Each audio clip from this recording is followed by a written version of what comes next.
Let go of the myth of perfection.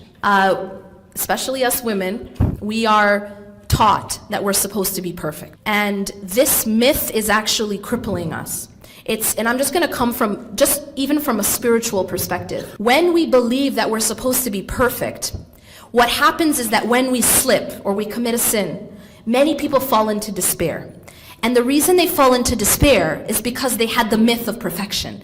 When in fact, Allah and His Messenger never taught us that we're supposed to be perfect. Human beings by definition are human in that they are not perfect. We are not perfect, and we will slip and we will commit sins, and we're told that the best of us are not those who don't commit sins, but those who repent and get back up when they slip. And so keeping in mind that you're not supposed to be perfect, but what Allah subhanahu wa ta'ala wants us to do is to not give up hope.